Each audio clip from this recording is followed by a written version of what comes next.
Welcome back to the True Sports Physical Therapy Podcast. Every once in a while, I find myself sitting down to interview titans of this profession. And today, I find myself across from Dr. Austin Collish, his second time around on the True Sports Physical Therapy Podcast. Welcome back. Thank you so much. It's an honor to be sitting across from you again. It is awesome to see your adaptability. I think it's one of your number one traits. So when we sat down to do this podcast, we sat down to do a podcast with Marcus Holman, who is arguably one of the best lacrosse players in the world currently. Yep.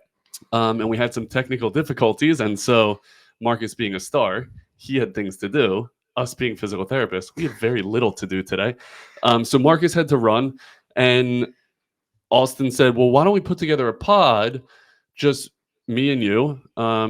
And we came up with a couple ideas, one of which is we're going to switch roles a little bit. So Austin is going to talk to me as if anyone listening gives a damn.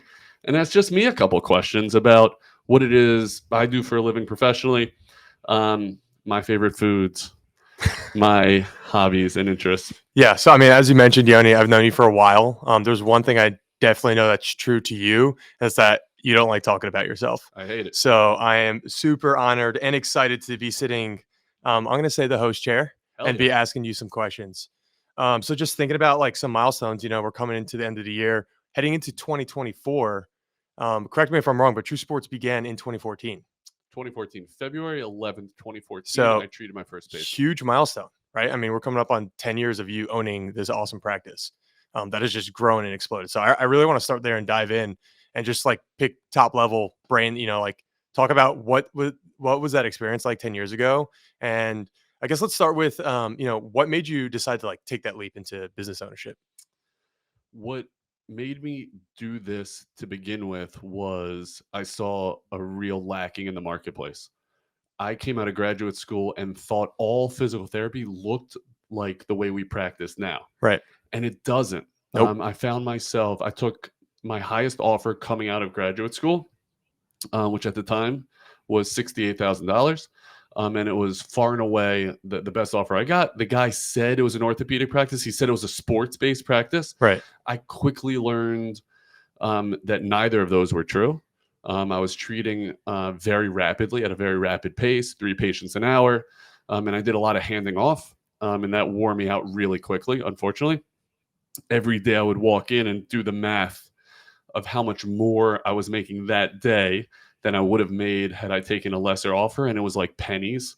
And I'm like, what the hell am I doing? And so that was in Baltimore County. And I looked around and said, okay, let me find a sports place. I don't care how much I make. I was lucky enough, my wife was working as a nurse at that time, and I just didn't care about money. Right. And I was like, let me just find an awesome job.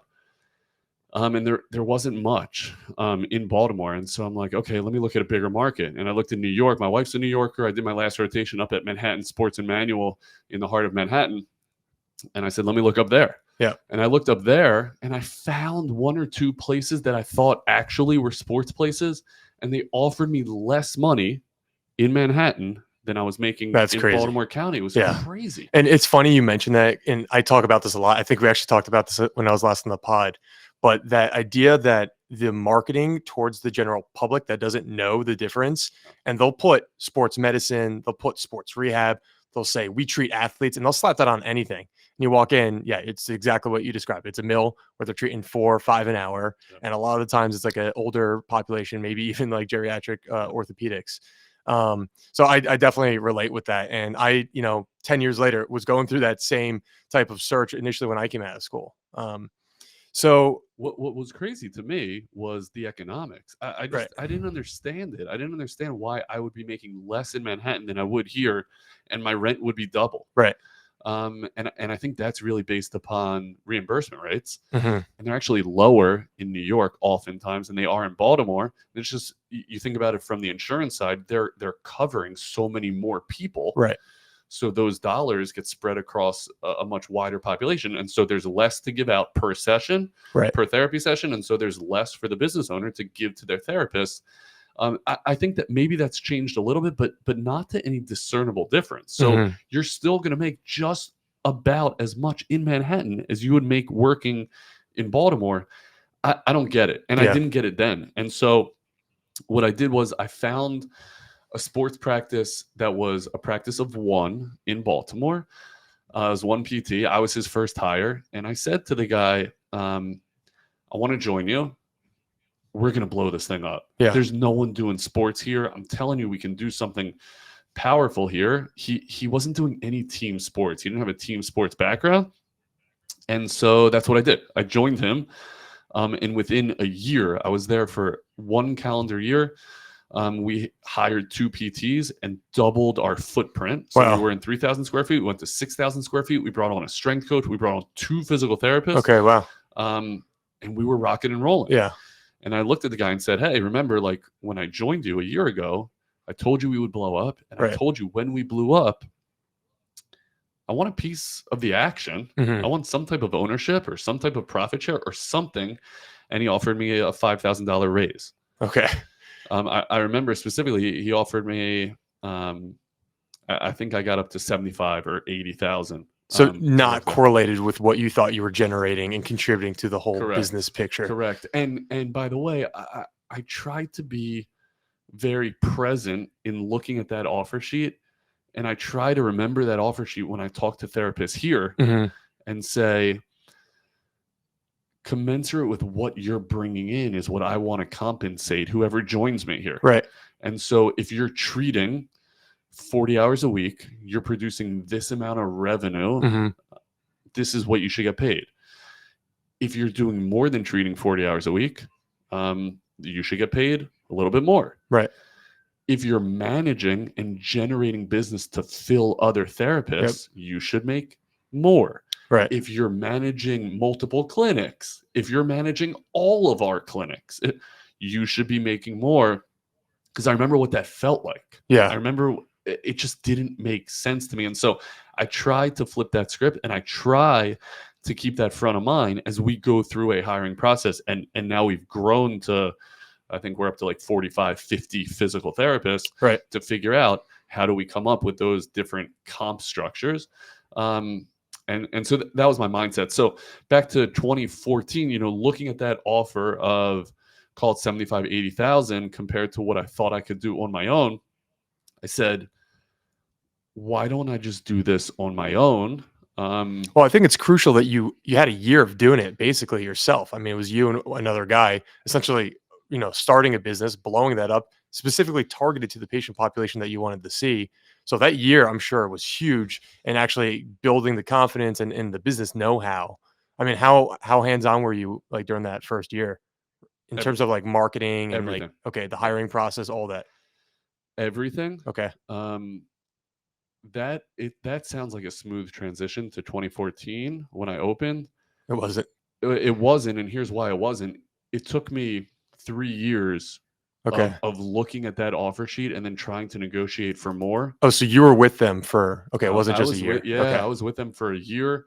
We made that huge gain. Yeah. I got really lucky in hindsight that my boss at that time tore both of his bicep tendons Okay. on each arm. And so the reason I say that, I remember very clearly, I forgot how he tore the first bicep, but I rehabbed his first bicep. It was the first bicep repair that I'd ever seen. It Love was that. on my boss. Love that. And then fast forward like six months later, he obviously was out of that brace and we were moving into our bigger location, Mhm. and he was moving large rolls of rubber flooring off the truck with his good arm Oh.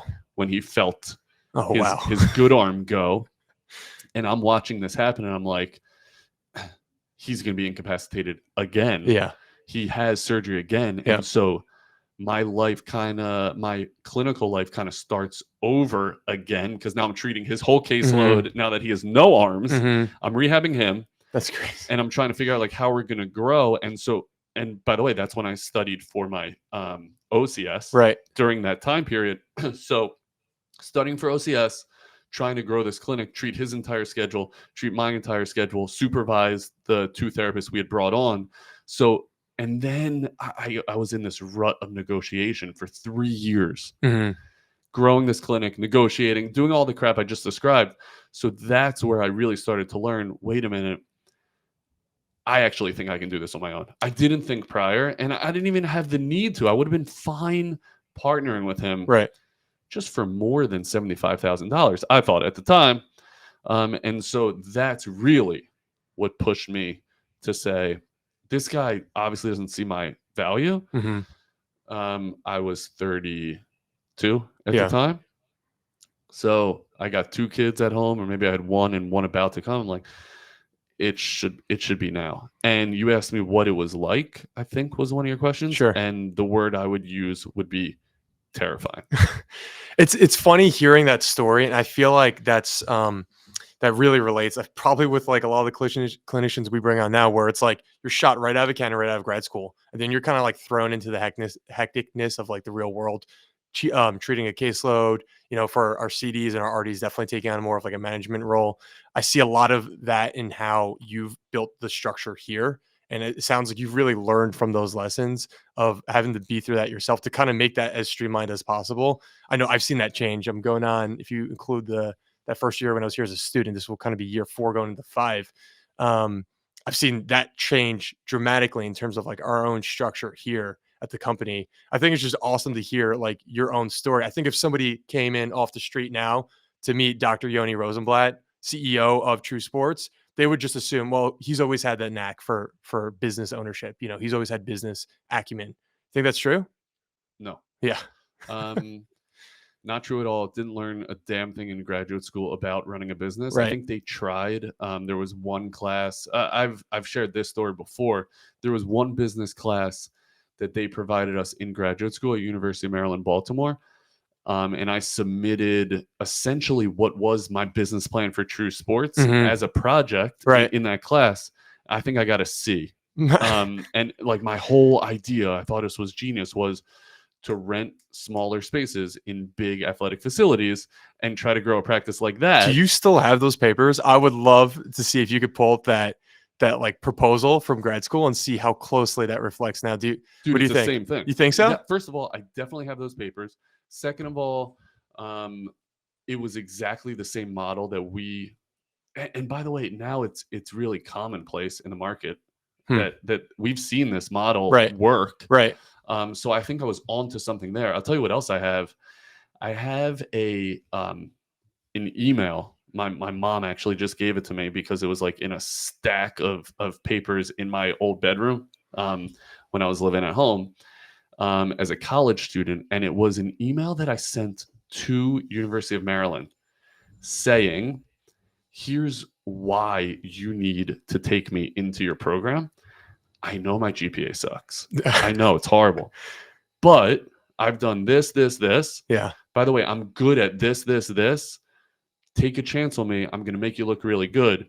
It was an email that now it was printed out on paper that I had to tear off the sides of the paper because it had those holes that old school printers used to use to flip things through the printer. And it's just the way before laser printers were everywhere. That's what we use. Yeah. But that's I'm going to say, I don't even know what you're talking about. So, and maybe like 3 people listening do, but it was typed up on that paper. But I think it shows you, I didn't academically, by the numbers, I didn't deserve to get into graduate school, but there are things. Yeah, no, for sure. And what I'm hearing from that is that you had self-awareness to know, hey, what am I good at? And also you had vision. I mean, I think like that's super important for anyone who's interested in going to business ownership or management or whatever. I think kind of as you take these steps that life gives you, you got to be reflective to kind of like learn from those mistakes. But you also have to be self-aware of what your strengths are. It sounds like you definitely did that. Well, they were my only strengths because it wasn't because the academics obviously weren't there. You mentioned that you've seen a lot of growth in True Sports with our clinic directors, that's CDs, with our regional directors, that's the RDs you mentioned. These are therapists that manage other therapists. Tell me what growth you have seen, and then tell me what do you want that next stage to look like? Yeah. So the first part, I mean, coming on, as I mentioned, I was here as a student for about 3-4 months. And I think at the time we had maybe 3 or 4 clinics. So I think that title of like a clinic director and definitely an RD did not exist back then. Right. So from a, I guess, opportunity standpoint, I've seen that grow and flourish. But I think and I know you and I have had, and all the other RDs and Tim, like we've had some big discussions on how do we continue to improve that leadership process, and just provide more structure. As you know, you've mentioned, we've grown, we have 50 clinicians. We're going to continue to grow. I think making sure that we have that backbone to lean on. So I've seen that from like a day-to-day operation standpoint. It's funny when I think about my roles here. For anyone who follows me on social media, it looks like I just play lacrosse all day. I mean, that's partly true. But a lot of the stuff that's not seen goes into the nitty-gritty of management and, you know, maintaining relationships with our staff, making sure that people are getting the needs that they have met, but also make sure that they feel comfortable here in the company. And whether that looks like, day-to-day operations, like having access to equipment, or knowing that, hey, there's a year or 2 or 3 or 5, 10-year plan for them to be in this career, to see the patient population that they want and to stick with us. You use an important word there. You use the word career. And I think that's one of our shortcomings early on. I'll keep it on me. My shortcoming as a leader early on was trying to have the vision of how do we turn this from a job into a career with ladders and steps that you can climb. And we did that. I'd say we did that like 3 years ago ish when we came up with this regional director idea. But then more recently, what does it look like and how does it fit in when you're not a clinic director, right? Like, how are there other avenues you can go or other directions you can pursue that's not just first treating more, right? Second, managing a clinic. There are only so many clinics we can open, as we've learned, and swung and missed at a few. And what are other needs of the business? This business needs more than just people treating one-on-one for 45 minutes. 100%. We need someone in charge of clinical education. We need someone in charge of continuing education. We need someone involved in, let's call it, clinical morale, engagement. What are those ladders, and what are the needs of the business, and then who fits them? Yeah. So I think that's coming out. I love that you love the structure that we currently have regional directors. It's worth sharing. One of the mistakes we made early on was we developed these regions. They weren't just geographics, really, where you'd be a regional director, let's call it in location A, and then we have another regional director, location B or area B. Well, what happens? How do we prevent a conflict or fighting, for lack of a better word, between those regions? I want everyone pulling for true sports, not just for Austin Collish, right? And one of the ways we've gotten around that is said, okay, here are your regions. It's nice to say everyone is super altruistic. We want the whole business to grow. Sure. That's great. But when it comes to putting food on the table, those are real, those are tangible things you're arguing about or maybe butting heads about. No, that's my referral source. Right. No, that I developed that patient lead. Why are they going to Tim's region or someone else's region? And one of the ways we've tried to get around that and work around that is say, you're managing a region, so you're going to get comped and bonused on your region. But not only that, you're going to get comped and bonused on the health of the whole company. Right. And that's one of the, I think, the mistakes we made early on. And I think that's something we're still trying to brainstorm around. But that's one of the ways we've gone around it is to say, Austin, you're running this region, but also you see an upside when the whole company survives. So I highlight that to say, there's a learning curve there, and we're pushing the envelope, and there are going to be some bumps. Well, I mean, honestly, that's why I love it, right? Because I think you do a good job of, maintaining professionalism and operating at an extremely high level, but also being candid. And, especially from the RD level, like I've seen that candidness in you. And, sometimes you'll show up to meetings, you're like, look, I made a mistake here. And like, we got to learn from that. I think really that's all you could ask for. I think that translates so beautifully to the rehab side too. Like sometimes, early on you're rehabbing an ACL and maybe you added too many plyos, foot contacts that week and their knee blows up. Okay, well, what do? We take a second, we reassess, we dial it back. and then we go on. Yeah. And we move forward. So that's why I appreciate it, because it's shown that this has been a growing process. And for you to hop on a pod and say, I don't know anything about business ownership as a CEO, it's really important and validating for me as someone who works in the company here. Look, but I'm figuring it out. And we've seen that. As you mentioned, like shifting to career, again, that's something that really excites me, because I love each of the clinicians we have on.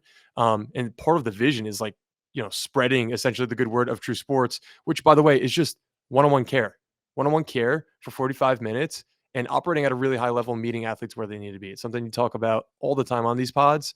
And it's something that every one of our clinicians really believe in.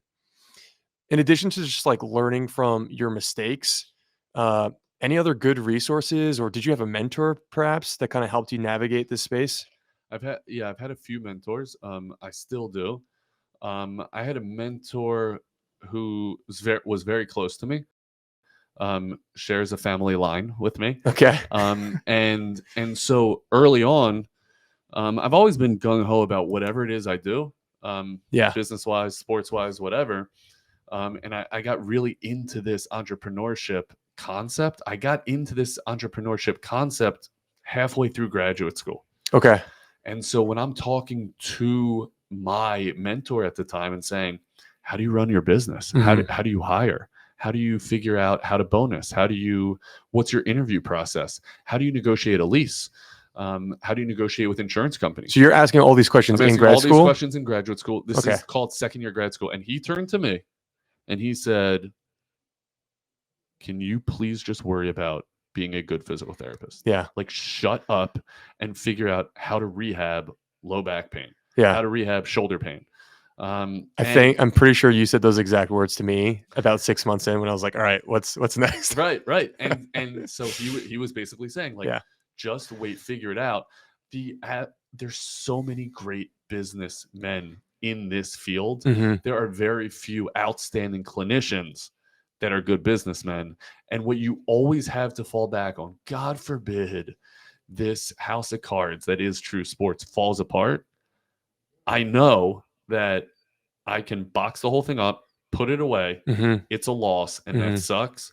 But I'm going to be the best physical therapist in Baltimore. Right. So anyone who's hurt can come see me. Right. And they will pay me to rehab that. Right.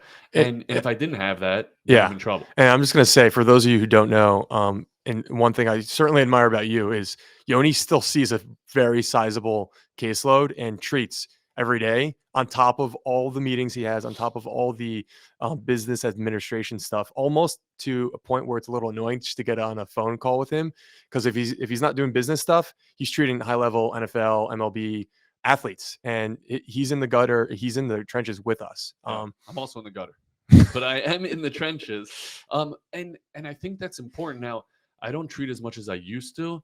And that came from another mentor of mine, a guy named Tim Stone, who really had to sit me down and say, what are you doing? Like, you screwed up this business thing because you were doing NFL home visits till 11 p.m. Right. and you didn't get that phone call, or you didn't have that meeting. Sure. And so that was like a little bit of like taking my own medicine of like trying to figure out, like, I shy away from this title of CEO. That was kind of like forced on me by Tim, but he's right in the sense that is now part of my job. I love that. I love it. But I needed to realize that is in my job description. And if I'm not doing that, I got 50 PTs that are going to suffer. Right. I got 20 admin that are going to suffer because I'm not doing a good enough job of doing the CEO stuff. I mean, the role changes. The role changes. You're definitely doing different stuff now than you were 10 years ago. Yeah, including sitting behind a microphone and talking about myself. But I think it's valid. On the flip side, we are all in big trouble. I think you as a regional director are in big trouble in this company if I am barking orders from a CEO position and I don't know what it's like to rehab an ACL. A lacrosse ACL from a prep schooler, a low back pain from a lacrosse mom, an NFL Achilles rupture. Right. I have to still be doing that. My first job, that first position I took in that mill of a clinic, I had a boss who did not treat And when he would tell me to do stuff, in the back of my head, Yep. if not coming out of my mouth, was shut the hell up, Yeah. dude. You don't know what it's like to manage a caseload. Right. So that's why I still keep my hand in the fire. But also, there are a lot of times I still freaking love it. Yeah. I'm amazed at what we can do as athletes, as what you guys can do as athletes, as what NFL guys can do, and what the human body can Yeah. do. Like, you've heard me probably evaluate a shoulder and give a speech after that evaluation of, like, I'll pull the skeleton over, like I always try to do, and say, this is crazy. Like, look at what we have inside our body. Yoni loves shoulders. I freaking love shoulders. They're fascinating to me because it is a miracle that they You're right. that they ever work. It's crazy. It's crazy. There's so much motion there, and how that humerus stays inside of the glenoid is beyond me. And so I try to relay that, number one, love and fascination of the anatomy and physiology and pathophysiology, and then relay how they, the patient, the athlete, is going to help themselves get better, and they better buy in, because I'm totally bought in on what it is we know how to do. And that's educate the rotator cuff, educate your scapular stabilize, all that stuff. So that's the other reason that I keep my hands in the fire. It's awesome. And for sure, your patients definitely appreciate it.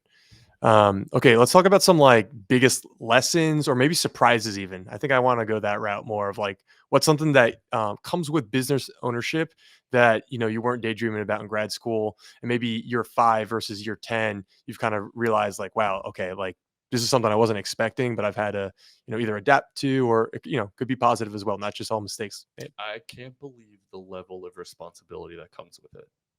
Making intelligent decisions, while they might not always be the right decision, impact so many people. I wasn't expecting that. I wasn't expecting. I had this conversation with Dr. Chelsea Kuman when she came to me and said, "Hey, I'm expecting my first child." I did not expect to be so impacted by the fact that an employee of mine was having a child, and she was going to then provide for that child because of the company that we've created. I wasn't ready for that. And so that was exciting. That was humbling. That was motivating. Certainly not something I envisioned on February 11th, 2014. Yeah. What do you think you got right? Keeping in mind that offer letter from my second boss. Continuing to keep that front and center, to say, is this person being rewarded commensurate to what they're producing? I think I've done that well. Could I do it better in certain instances? Yes. But I think that has rung true. And you see it with our leadership that have stuck around, who feel valued by what it is we do. Sometimes you have to have conversations like, wait a minute, it doesn't make sense to reward or compensate you the way you think, because the dollars and cents don't make sense. But to have that front and center, to know that I hired probably twice before I took any dollars and put them in my pocket and put it in their pocket first, those hires first. I think I've done that well. Yeah. And I mean, you talk about the hiring process. It's something you and I have discussed, something I think we're still like learning. What do you look for in a hire? Like, how do you know if someone's a great candidate? Passion. Yeah. That's it. That's front and center. Yeah. What I've done wrong. Let's hear it. Yeah, that's easy. That's a much longer answer. Sure. What I've done wrong is look for elite level athletes to bring in. I used to think I needed to hire Division I athletes, which I am not one. Same. I used to think I needed to hire very, very, very accomplished academics. Do you have your OCS? Then you can't work here. If you don't have it. Do you have your CSCS? Well, then you don't meet the grade. You can't be here. That was a huge mistake. I definitely hired people who hit those platitudes, Mhm. and I was wrong. Well, you see the other side too, where somebody can have CSCS, OCS, whatever, every certification known to Yep. man, and then they can't have a conversation with someone. All the time. Yeah. All the time. And I still chose them. Yeah. And I was dead wrong. And it bit me in the ass, and it bit the company in the ass. Right. So that's why my answer is passion, period. Today. Gotcha. Okay. I wanted to pick your brain on the clinical side as well. Yeah. Going into over a decade of treating, which you've been now, Yep. what's changed most clinically? What do you do differently now than, maybe you weren't thinking about the first couple of years out of school? Okay. Let's talk pathology specific, Sure. or region specific with the knee. Yeah. Yeah. I mean, let's talk about ACLs. No one told me about terminal extension and its level of import. I don't know where I learned it. I wish I could. I would love to give one person credit, like, hey, he showed me knee extension, and that's the most important thing. But I eventually came to it somehow. This idea of a heel pop and being able to own the patella sliding superiorly, letting it sit down inside the femur, or on top of the femur, and allowing that heel to pop up and the tibia to translate all the way towards terminal knee extension. I didn't do it early on, and I bet you there are a lot of athletes out there right now that have horrible patellar tendonitis because I didn't tell them to get to terminal extension. I didn't show them a bag hang. First time I saw a bag hang, a supine bag hang, was when I was studying for my OCS. Call that 2013, I guess, when I got my OCS. I think that's right, maybe 12. And that was the number one thing I learned from all of that literature review and the prep for that test, was the supine bag hang. So I definitely had patients that probably had a quad leg, and I was obsessed with you have to do 1 million straight leg raises. Well, I mean, they weren't doing it right. I don't think it was just you. I mean, even now we still see that, right? We still have how many patients a week, a month, a day who come in, who had initiated the first acute phases of postoperative ACL rehab at another physical therapy place. They come in more times than not limping, in a fused knee, swollen, ton of pain, don't have that full knee extension. And they just didn't know about it. So I feel, to an extent, we're a bit in an echo chamber where I hear the word heel pop probably 100 times a day, and 75% of it's just coming out of my mouth. But I think part of what makes our true sports community so passionate on that is because, again, we see that every day, limping into the clinic. So that's knee. Yeah. Shoulder wise, things that I've come a long way on is this scapular retraction concept. It is important. It's important that you're able to set your scapula.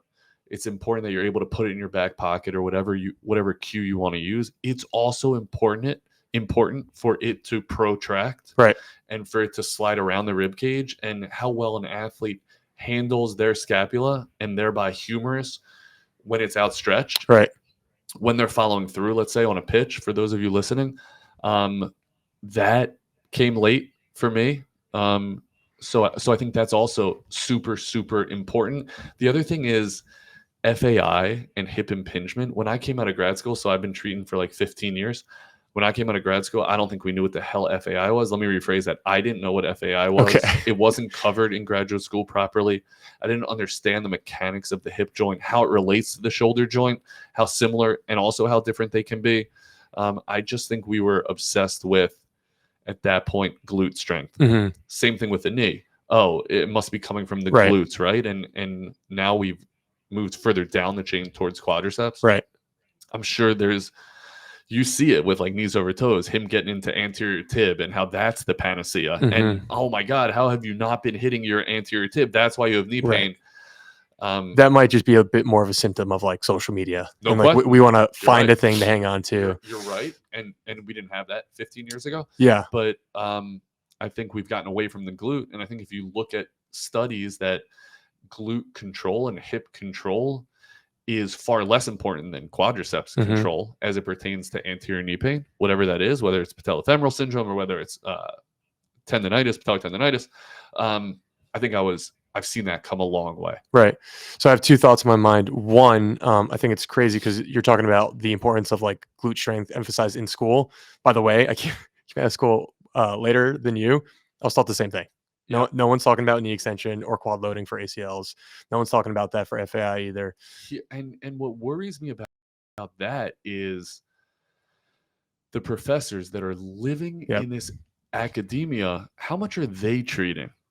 I hate to say this, how much are they on social media? How much Right. are they looking at what is current, what are the fads, and are we getting that across to the students to whatever degree you like that fad or social Yeah. media, but it's important and it's such a massive sample size. Right.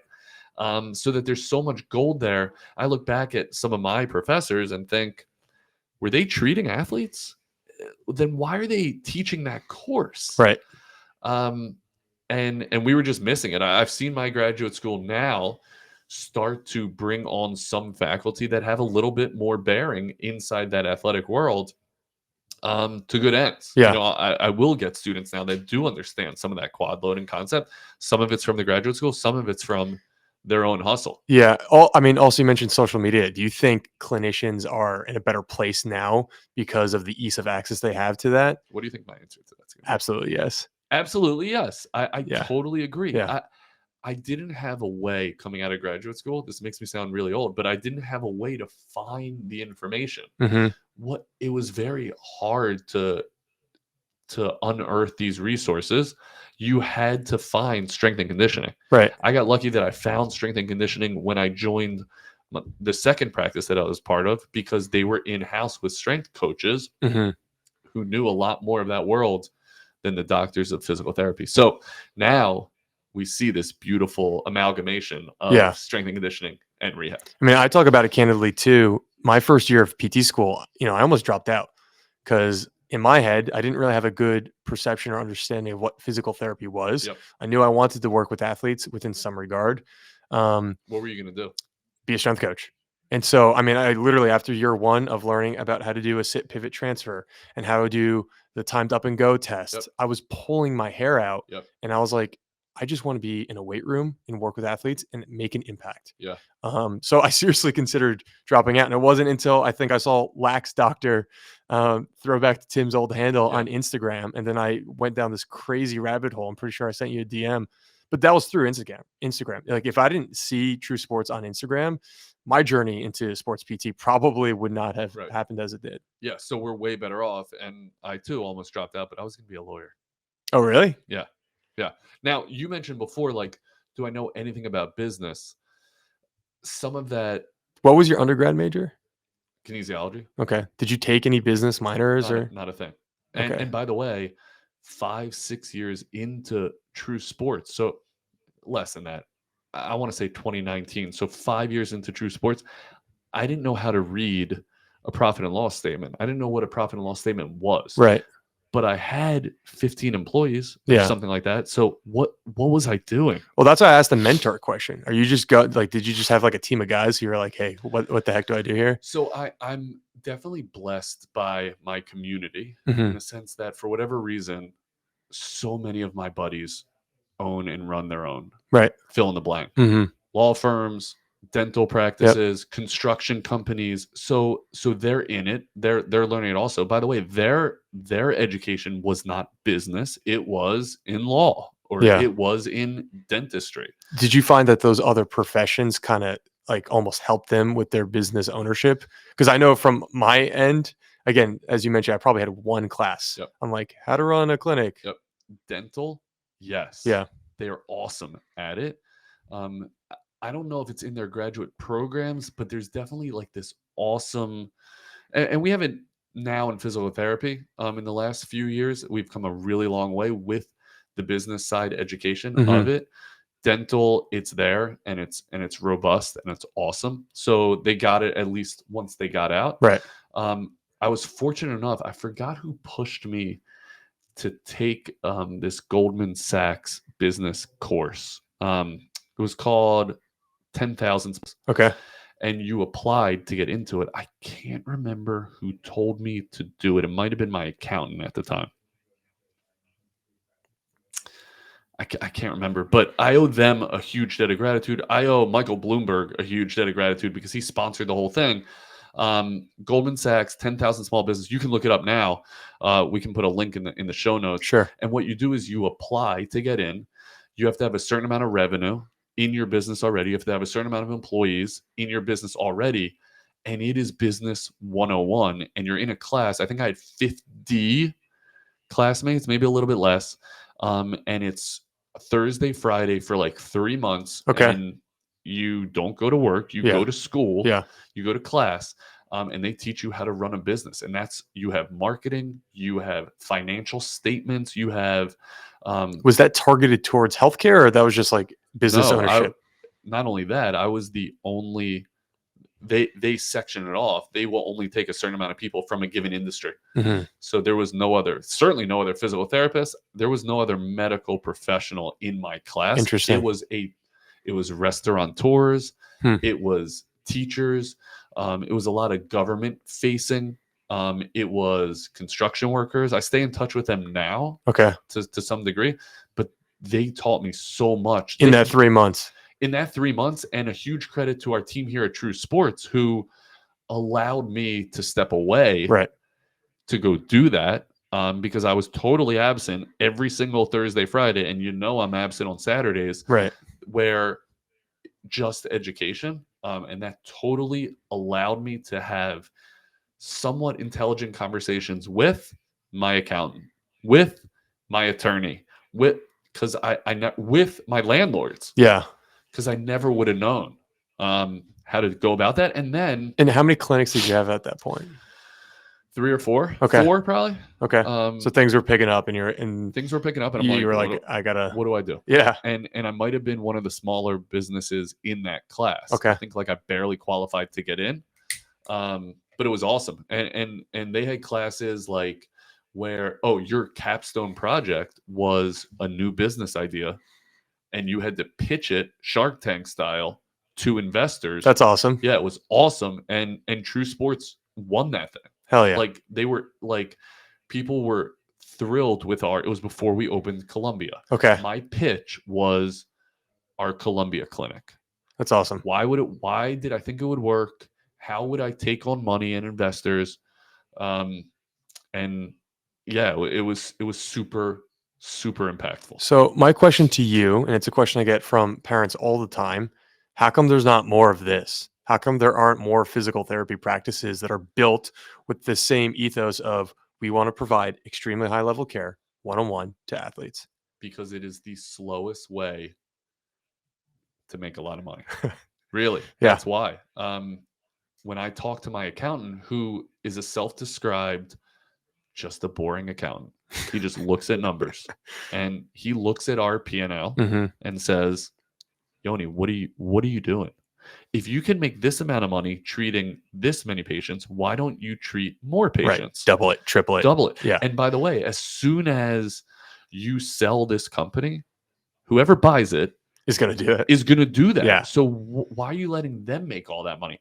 Why are you paying your therapist like this if you're only generating this amount of revenue?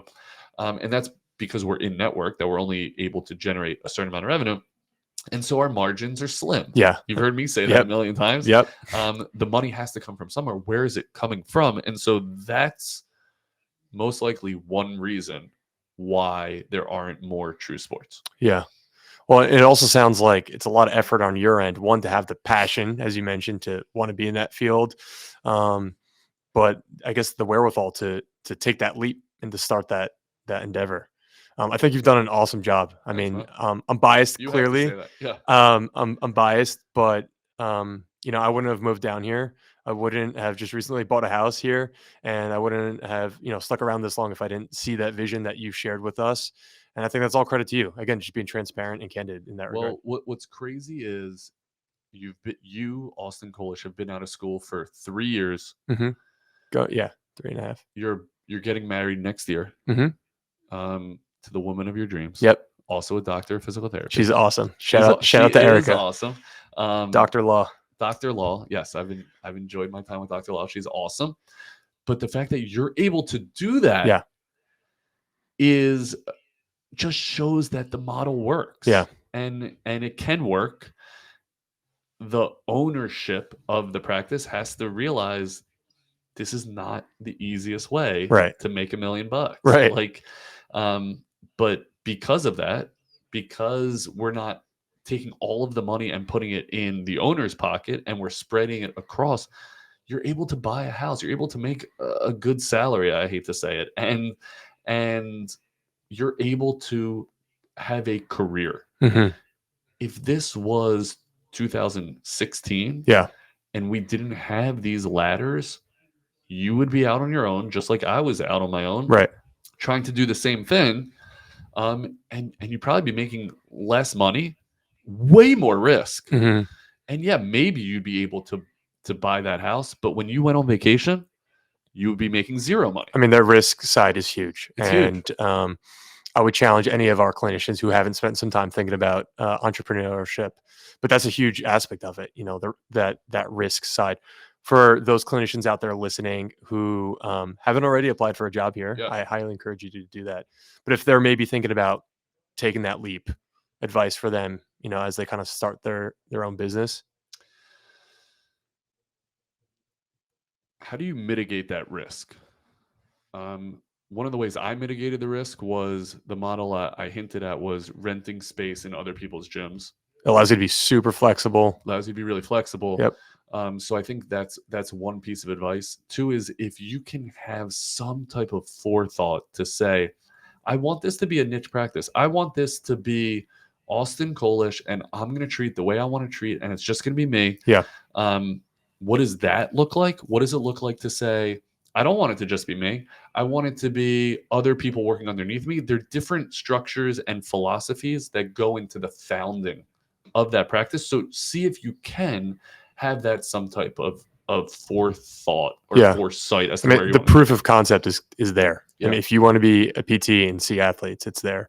But I like your point about like that niche population. Yeah. Make sure you're treating the people that you want to treat. And that's okay if it's geriatrics, that's Right. fine. But how do you find them? Where do you find them? And then do you want it to be just you, or do you want it to be a business? They're just two different kind of outlooks, I would say. So that would be one really big piece of advice. Did you have the vision that we'd be where we are now? I didn't have the vision that we would be at the scale we're at now. Okay. I did not have the vision that we would be 50 PTs Sure. in. You think that's important though? So like say I want to start my business tomorrow. I think I would have been better off. I would have made decisions differently. I would have had conversations differently. Right.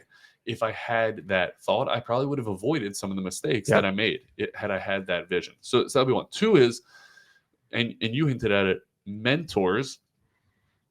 It's awesome. And I'm totally open to answering any questions that kind of come my way. So, and everyone is so accessible these days via social media. Right. So find those mentors. But there's so much to learn from people that are not PTs. Mm-hmm. So as much he's not my personal mentor, but I love Tim Ferriss. Like I devoured his books and content.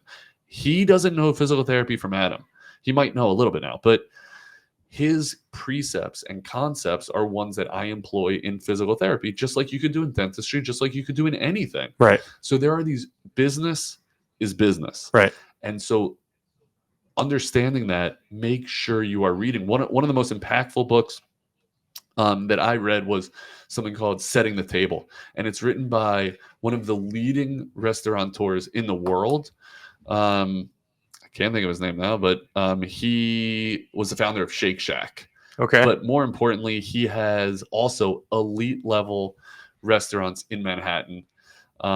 11 Park Madison, I want to say, is one of his restaurants, one of the top restaurants in the world. How does he run them? How does he relate to the clients that walk in? And he talks about it, that it's all about hospitality. Yeah. And that he doesn't know anything about physical therapy. Right. But what makes True Sports awesome is our service. Sure. And we are in the service industry. Right.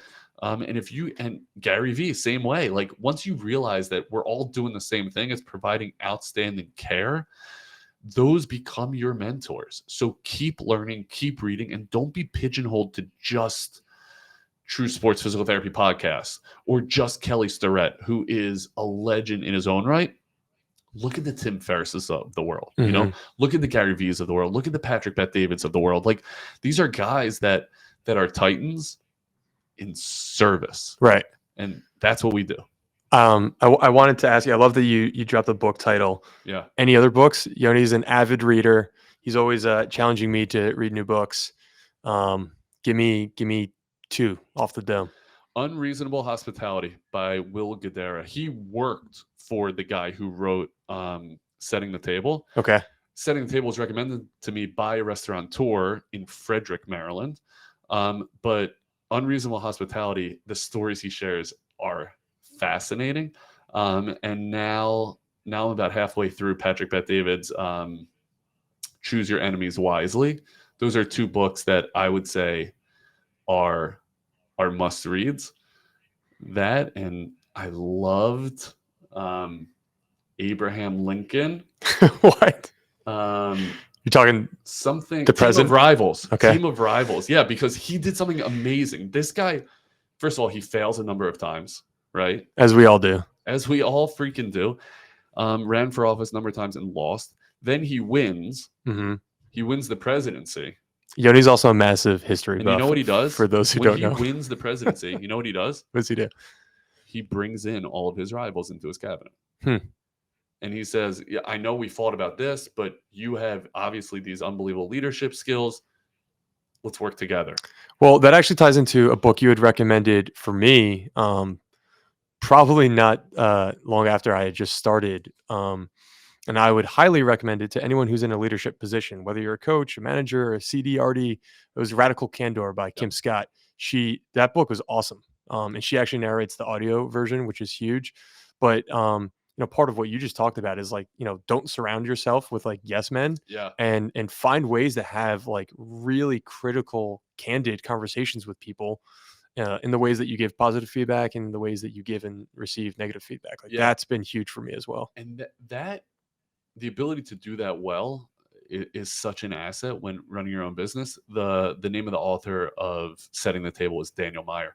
So the way you share feedback constructively, the way you're able to have tough conversations, I think Tim Ferriss said, we are only as successful in as many tough conversations as we've had. And so just being comfortable in those conversations and developing the ability for the person receiving that feedback to know, I'm not critiquing Austin Collish as a human. I'm giving you feedback on your work product. Yeah. Austin, you want your work product to be better. I want your work product to be better. How do we work together to make this work product better? As opposed to, Austin, you screwed up that eval. Yeah. I saw that review they wrote about us and it sucked. So what the hell? That's very different than, sounds like it was a tough eval. They shared this feedback on their review. How can we go about this differently next time? And is there a way to maybe rectify that poor patient experience so that it becomes a positive one? I really liked that message because you're almost dissociating the individual from, again, like you mentioned, their work product. Like just because you maybe didn't have the best performance at a given task or at a day, that doesn't mean you're a bad person. Yep. And I think that's like really important. And definitely having seen that in a position of responsibility to manage other people, being able to make that separation is like super key. And by the way, going back to the question you asked in the middle of what do I hire for, that passion, if that person is passionate about physical therapy and about their work product, I know they want to be better. Right.